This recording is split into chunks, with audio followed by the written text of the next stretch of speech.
Welcome to the ministry of the House of David Fellowship in Richmond, Virginia.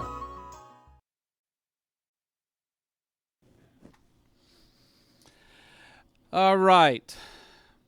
Romans 14:14. We went through, how many people remember? That was a long time ago. We went through the history of the English translation. Golly day. Mark 7:19. We could never discuss food if we didn't discuss Mark 7:19. And then because of the issue of context, of course, we had to go through Mark 7 and Matthew 15. And since people are telling us that we are a doctrine of devils, we had to deal with 1 Timothy 4. So we could dismiss that. And you can never have a discussion about food without including Peter in the sheet. Then we had to look at Romans 14 from the standpoint of Protestant Christianity. So what I did was, and I will redo here today, is we constructed the passage based on the International Critical Commentary, which is the leading commentary of Protestant Christianity for the 20th century, and I showed you their page-by-page notes, and we created the first 6 verses so you could sit there and go, man, is this really true? So I will show that today before we actually do the passage. And then, believe it or not, we're actually going to talk about what Romans 14 is about. I know, hallelujah. Oh, okay, English history. Do y'all remember that with the exception of Wycliffe, we do not hold Wycliffe accountable because he was using the Latin Vulgate, but all of the other Bibles except for one had the translation of Romans 14 correct, and the one that was incorrect was fixed the next year in the next version. Still don't understand why that happened, but it's neither here nor there. The Greek word, and you'll see it later as we get in here, is not translated correctly as unclean. It's translated as common, so obviously there's a conspiracy to defraud. We'll talk more about that. Mark 7:19, the reason we discuss Mark 7:19 is while it is true that Matthew 15 and Mark 7 are discussing the same story, parallel account, there are 4 words at the end of Mark 7:19 which are translated in the New American Standard and the New International Version as something like, in saying this, Jesus made all meats clean. The English goes something like that. It's based on 4 Greek words, and what we did was we broke down why their translation is correct, okay? But we also broke down that it's not the only correct translation. I actually showed from the Greek where theirs was only one possible translation, and I showed you another one, and we spent the entire meeting going through Mark 7:19, making a case for the other translation that they don't tell you about. Then in part 3, we went through line by line Mark 7 and Matthew 15 so that you could understand the story in context and see what was really going on. Plus, this was an exposure of my brain of how I think. That was fun, for me at least. I told you about 1 Timothy. We had to deal with the doctrine of demons, and then we found out it wasn't even discussing that subject. Acts 10, we talked to Peter. Remember in Mark 7 and Matthew 15, Peter was there. Yeshua explains the situation. The people don't get it. Yeshua calls the people together, huddle around. He explains it again. The people don't get it. Peter says, look, I'm representing the apostles here, the apostles to be, and we don't get it. Can you explain it a third time? So, if Yeshua had done away with the food laws, there was no more unclean, you cannot explain Acts 10. But even saying that, we went through Acts 10 and broke down the significant verses that make the case for the fact that Peter understood what this was really talking about. So, we had to do it. We just had to do it. Romans 14, the International Critical Commentary version. This is so you can understand the context of what we're dealing with. That's what this is about. Here we go. I had to include chapter 15, verse 1 and verse 4 so that you would be able to have those in your mind. Because remember, this is a letter, okay? Paul concludes, we then that are strong. All right, first thing right there. It sounds like Paul is saying that he's strong. Ought to bear the infirmities of the weak. For whatsoever was written in the Torah that has now been done away with was written to instruct us that we might continue to have hope. You know, I've often struggled with that verse. I wanted you to see verse 1 and verse 4 so that you could appreciate verses 1 through 6. Later on, somebody can explain this verse to me. All right, here we go. One more thing. This Torah that's been done away with, I just wanted to mention that in chapter 13 it hadn't been done away with yet. So I guess it got done away with between the end of chapter 13 and the beginning of chapter 14. Maybe it came back at the end of 14, back in 15. I don't know. I need to probably get a chart out for that. But looking at 13:8, owe no man anything but to love one another. For he that loveth another's fulfilled the law. Now look at how does Paul define loving your neighbor? Don't commit adultery, don't kill, don't steal, don't bear false witness. This is KJV, don't covet. And if there be any other commandment, well, gosh, if there be any other commandment that would relate from where? Well, where would I get other commandments? Oh, you mean I should use the text that these previous commandments came from? Oh, well, I thought that was done away with. You see the inconsistency here? So right here, Paul is talking about other commandments that relate to love. They're all defined. It's called Torah. And they're summed. All right, and the last one was love is the fulfilling of the law. So you know that. Okay, so let's, this is what I was just saying, that the commandments that have been done away, they're in the done away law. So this is a problem for us because the law is done away. We can't even tell which chapter the law is in effect and which chapter the law is done away with. That's always been a struggle for me. So here we go, verse 1. To those that feel literal observance of Torah is a response to the grace of God through Christ, receive. But do not discuss commandments found in Torah with them. This is Romans 14:1. For those who recognize that the Torah was nailed to the cross know that they can eat anything. But those who still feel that the Torah is in effect as a rule of life for the believer today eat only vegetables. That's me. Let not those who are free to eat anything despise and make light of those who still follow the Torah. And let not those who still follow the food laws as found in the Torah criticize those who eat anything, for God has received every one. Does this feel politically correct to you? Who are you to judge someone else's servant? To his own master he stands or falls, and he will stand, for the Lord is able to make him stand. Oh, the mystery. Verse 5 contains the mystery. You've heard Paul speak about the mystery, right? I even put this in the homework, right? The mystery. How many people found it? Colossians 1:26. Even the mystery which has been hid from ages and from generations. Well, I'm going to tell you what the real mystery is. It's called the mystery of consistency. And it makes me wonder about some of these translators, where's their consistency? That's a mystery to me, I'll tell you that. Here is where their argument crumbles right down to the floor.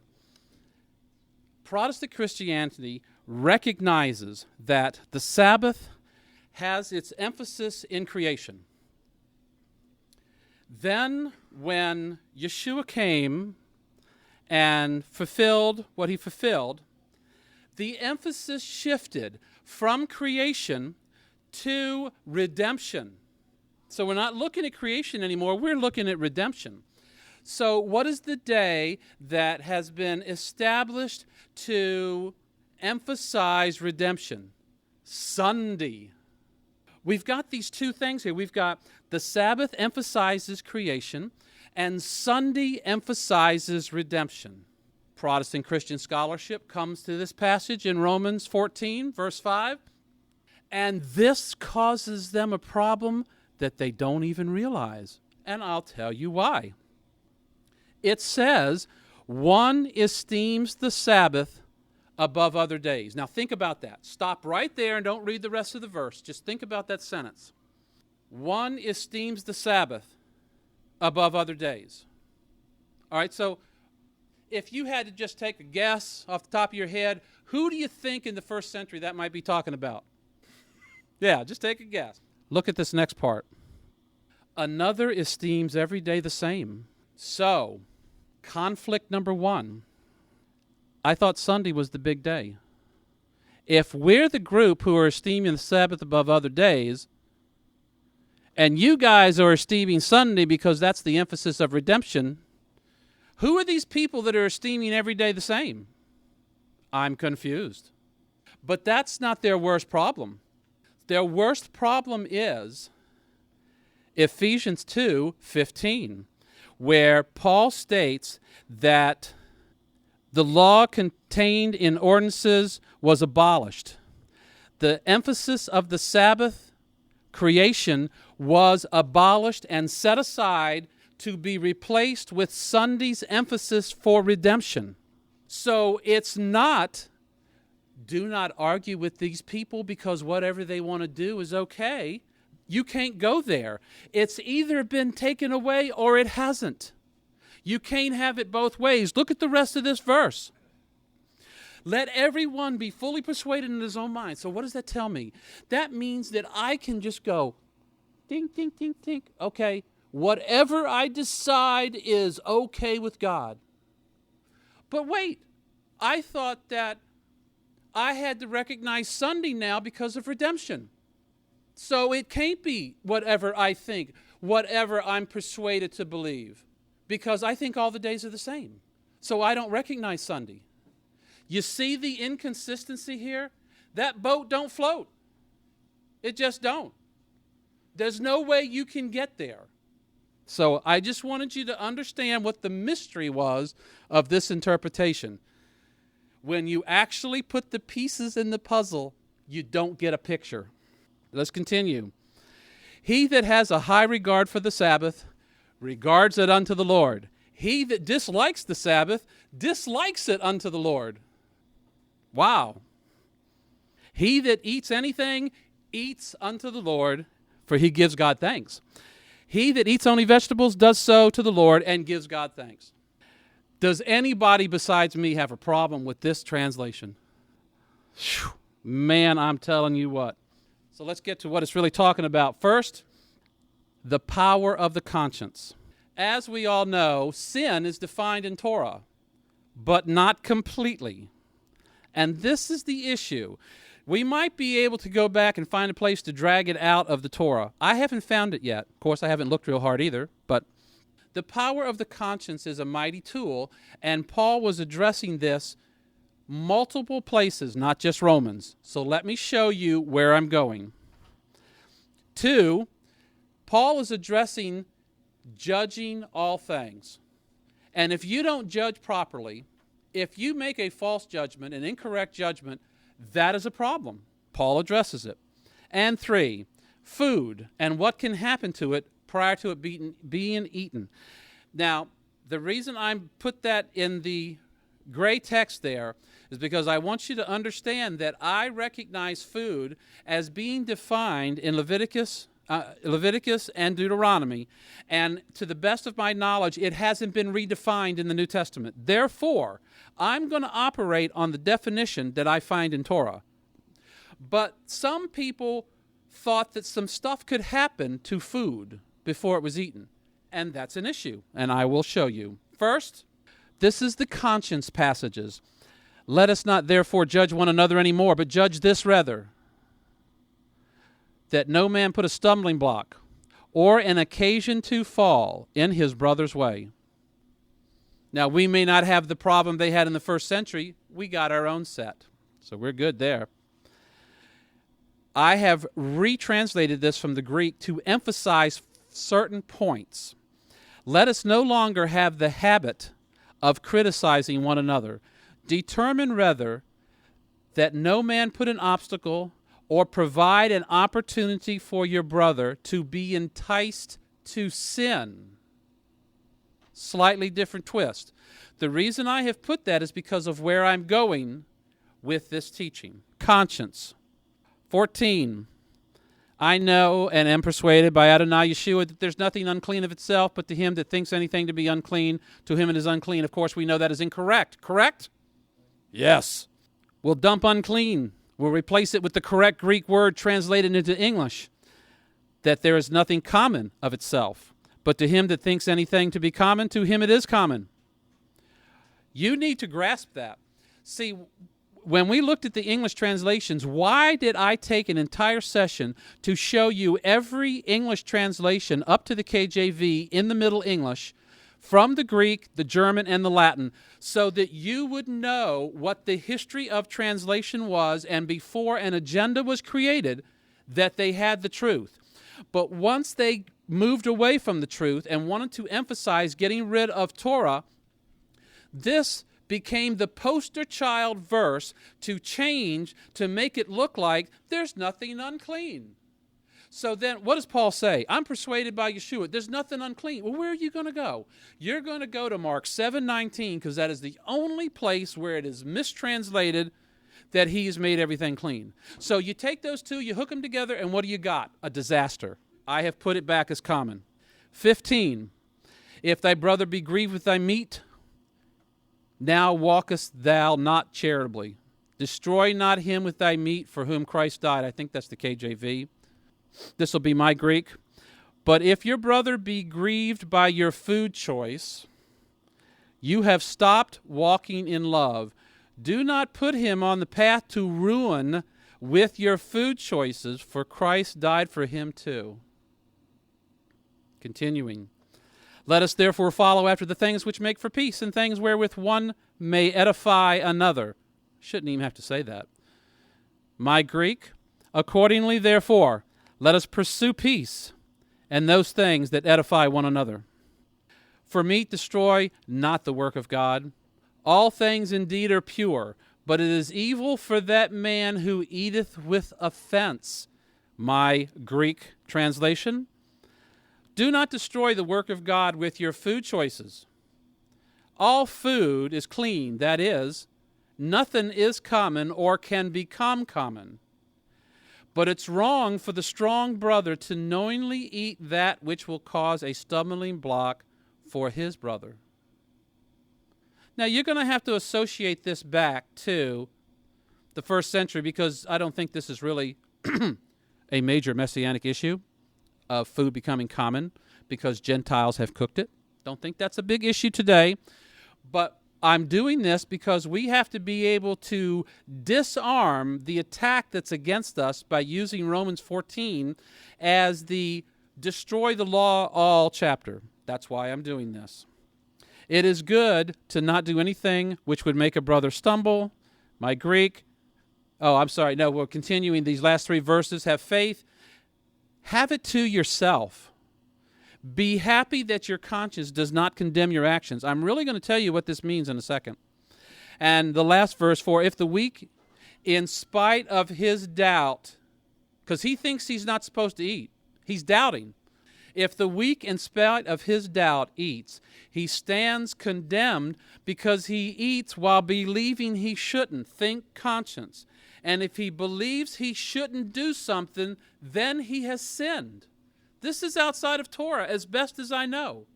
So Torah defines sin. It just don't define all of it. So the conscience is a major role player here. And if y'all disagree, you can see me afterwards. But this is how I'm understanding this, that if a person thinks they shouldn't do something, although they see somebody else over here doing it, and they go, I don't think you should do that, and then they go do it, I think that's a problem. Here's what my commentary is on what Paul is trying to say. When that person goes ahead and eats something that he thinks is wrong to eat, okay, he is coming from a situation where the theological education system of the first century is, if this takes place, that food is now common, you can't eat it. You become ritually defiled. So this is how he's seeing it. He's saying, I can't eat that. That's wrong. It's wrong to eat that. And he sees this person over here, this other believer, who eats it with no problem. You know, it goes right into the pagan temple and sits down and has a burger. Okay. And he's like, man. My commentary is, when he then does something against his conscience, it blunts the conscience. And here is the end result. And here's why I believe the warning of Paul exists. So that doing what you think is wrong becomes easier next time. So now what happens is, it's not, in itself, in that instance, it's not a big deal.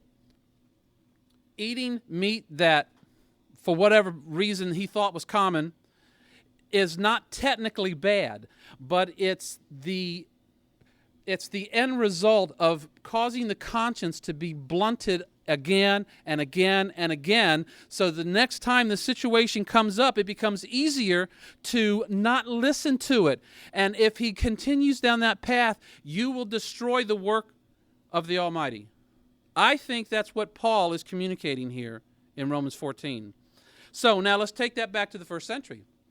Clean and common. That's what we're dealing with. So you get these people together, and these people are eating this food. This guy thinks it's common. They're chewing him out because he hasn't come up to the level of faith, of understanding that Christ has said there's nothing common of itself. Paul repeats it. So Paul's writing there and saying, listen, don't get on your brother for this. He still thinks this is common. He thinks it's wrong. It's not wrong, but he thinks it's wrong. Yeshua said it's not wrong, but he thinks it's wrong. And if he does it, he will blunt his conscience, and you will be left holding the bag. You will be accountable. This is what I'm thinking is happening in Romans 14 there. Number 2 is judging improperly. Verse 1. For him that is weak in the faith receive without passing judgment on his opinions. This begs the question. When has the commandments of the Almighty ever been considered opinions? They haven't been considered opinions. The Greek word doesn't even line up in the Septuagint when you go back to Torah to look to see how that stuff fits. There is no conflict. They're not the same thing. I even went and did a short little scavenger hunt to see what I could find about opinions in the 1st and 2nd century Greek text outside of Scripture. And it pretty much is just, this person has opinion about this, and this person has an opinion about this. Torah does not address it. So you guys get along, please. You know, that type of thing. No judging or criticizing each other over menu selections. You're eating those ribs again? No, that's bad. Who are you to judge another man's servant? These are just the verses that deal with judging. Why are you judging your brother over opinions that Torah does not take a stand on? Why are you doing that? Let us no longer have the habit of judging one another. You know, what can I say about this? If you see a brother or a sister engaging in something, I think the correct procedure is education, a question, not instant condemnation. Personal opinion. I do not choose instant condemnation as my initial response to something that I don't think is right. That's just my personal opinion. Number 3, food and what can happen to it prior to it being eaten. We already read this. It doesn't say unclean. Oh, man, these people irritate me. It really says common. Has nothing to do with unclean. The whole thing has been twisted up so that we have fraud in translation. And if I did not have self-control, I would be continually angry at these people for printing these texts and then distributing them to people who are trusting them to present the Word of God accurately. It makes me angry, but I do try to contain myself, at least most of the time. Summary of those 3 points. Where have we seen this passage before? 1 Corinthians 13. What does he say? If you have all knowledge, if I have all of my doctrines correct, which we know I don't. Okay, we already know that. But let's just pretend that I have every doctrine correct, and I'm the only person in the world that would have that. But I don't have love. What does that make me? Close to worthless. See, most people are going to die, and they're not going to have all their doctrines correct. We need to keep that in mind when we're talking about the first fruits, the first resurrection. Most people are going to die, and they're not going to have every doctrine that could possibly exist correct. They're just not going to have it. It's not a requirement to make the first resurrection. But faith, hope, and love is. The power of the conscience. You know, I was thinking about an analogy. I'm not going to give one, but I was going through some different examples of what we could have today that affects conscience. But I'm not going to do it because I'm going to let you do it. Instant condemnation is not the first choice. That's a good place to start. Don't judge. Instead, teach. Discover with the person. Imbue them with information that they can then go, okay, I got to look at this, man. I got to process this stuff. Just saying. I'm not saying there's not a place for judging. I'm just saying that maybe instant condemnation is not the first part. Maybe it's down the list. While it's true that Yeshua did away with common, there's no error in observing common. And here's why. Let's take a look at Peter. Peter was the first one sent to the Gentiles, correct? Peter was sent to the Gentiles. Eventually that got passed off to Paul. But Peter opens the door. Now, what happens? He's going to the Jews. He's going to talk to Jews, and guess what Jews have? They have the Pharisaic badge, which means they recognize common as valid. Common doesn't exist, but they think it exists. So if Peter is going to talk with them, he's going to have to wear the Pharisaic badge. If he's going to wear the badge, he has to acknowledge common as common. 1 Corinthians, it's either 7 or 9. I don't remember which one right now. Paul says that when I'm with the Jews, I'm like with the Jews, or something like that. And that passage is, he was probably doing the common thing. He probably had the Pharisaic badge on. And if they were talking common, he was doing common. He's good with common. If he's over here with the Gentiles, common's no big deal. He'd shoot out Peter. So we have to figure out, if your outreach is to Jews, then you're probably going to have a different lifestyle than me, whose outreach is to Protestant Christianity. Because I don't have to do the things the Jews do. Today you got to wear a hat.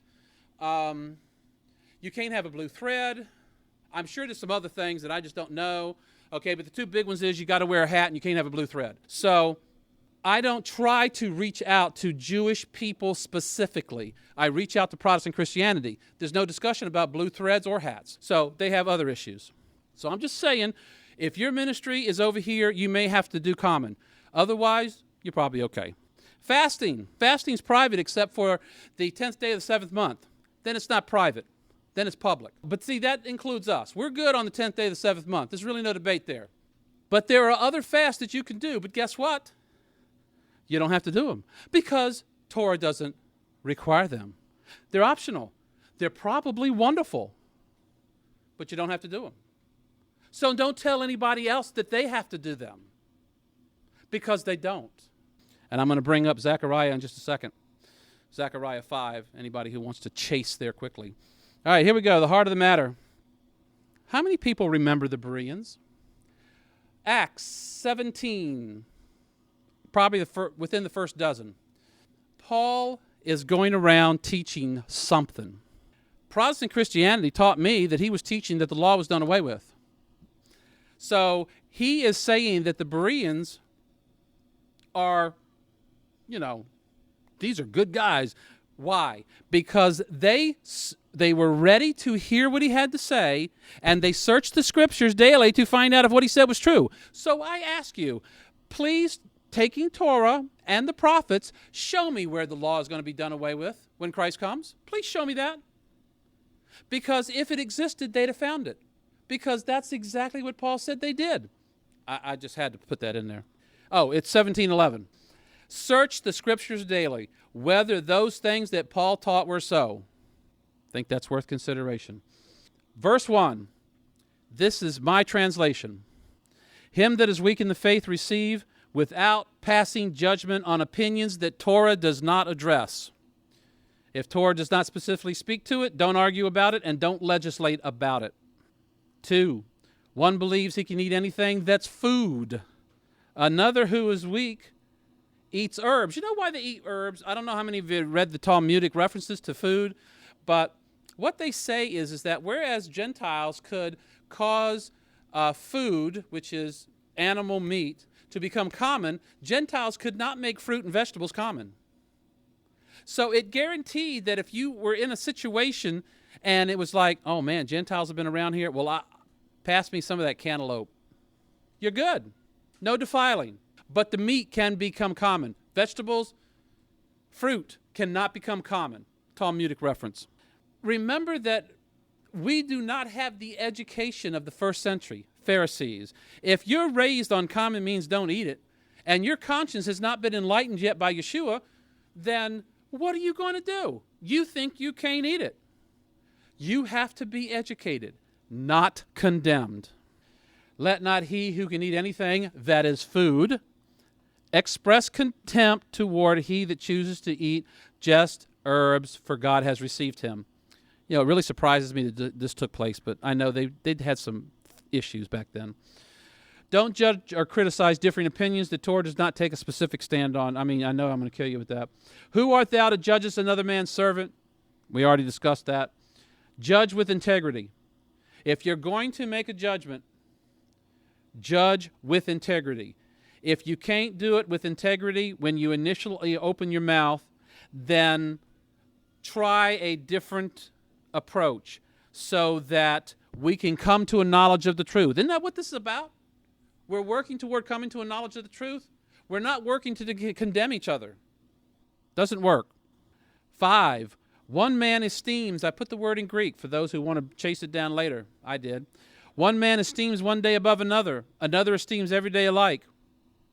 Let every man be persuaded in his own mind. Obviously, if this is related to verse 1's opinions, it cannot be talking about the Sabbath. But we just discussed the problem with Sunday. They got 2 arguments they can't solve. If you think the 5th day of the week is the best day to propose marriage, then have at it. I put that in there because there were a lot of Gentiles who were coming out of a culture in which there were certain days which was the best day to become engaged, best day to get married, the best day to go fishing, the best day to sleep late. I mean, it was downright ridiculous. If you think that the best day to fast is this day, have at it. Don't call me. I may be cooking ribs that night, so don't put that on me. 6, he that regardeth the day regardeth it unto the Lord, and he that regardeth not the day to the Lord he doth not regard it. Textual criticism. That part ain't there.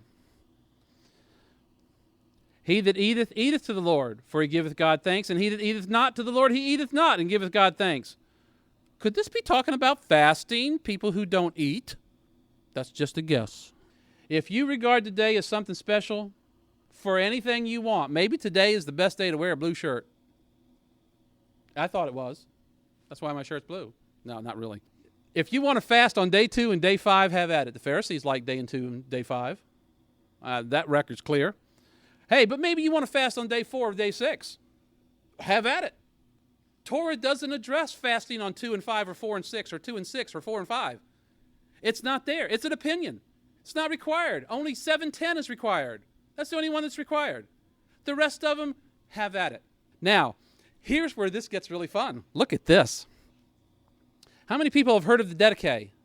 This is an early church document, late 100s, late 1st century, like 80, 90, early 100s, 110s. Nobody really knows, but yeah, it's got a title in the Greek, the Lord's teaching of the 12 apostles to the nations. I highly doubt it, but I'm just saying that's what it says. It opens with the Shema. I thought that was cool.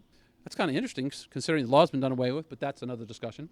Now, do not in any way forsake the commandments of the Lord. This is in the Didache. Do not in any way forsake the commandments of the Lord, but keep what you have received, neither adding thereto nor taking away therefrom. Good golly day. What is this? I thought this thing was done away with at 30 AD. It gets better. Fasting and prayer. How many people read Zechariah 7? You don't have to turn there. We like Zechariah 14 because that's Feast of Tabernacle stuff. Man, we talked that all day. But Zechariah and Millennial Kingdom. But Zechariah 7 talks about all those fasts. What is happening there? On the surface, you're going to read that and you're going to come away with the Most High is saying, hey, you guys, when you guys fasted, did you fast unto me? And when you guys were chowing down, were you chowing down unto me? And the question is implying a no answer is coming. When you look at the Septuagint Greek text underneath, you'll find a parallel discussion in Romans 14 when he's talking about food unto the Lord. And I was like, oh man, so here it is. Here is another example of fasting that's not required, and everybody was doing it. They thought that was the thing to do, and nope, wasn't the thing to do. Let not your fast, I'm continuing the Didache, let not your fast be with the hypocrites. I know, the Gentiles had some attitudes in the late 1st century, early 2nd century with the Jews, and I'm not going to address that now. But this is the text. Let not your fast be with the hypocrites, for they fast on the 2nd and 5th day of the week. The Pharisees fasted on the 2nd and 5th day of the week. See that in Luke too. Rather, fast on the 4th day and the preparation day. I went to the Didache text and I pulled up the Greek. And it says the preparation day. Now, that's the 6th day. What are you preparing for? Sunday? You're fasting on the preparation day for Sunday? I don't think so. Here it is. This is like, help me. Oh, wake up, huh? They were fasting on the preparation day. Ouch. Okay. I think we've learned a lot, actually. Verse 14, fraud in translation.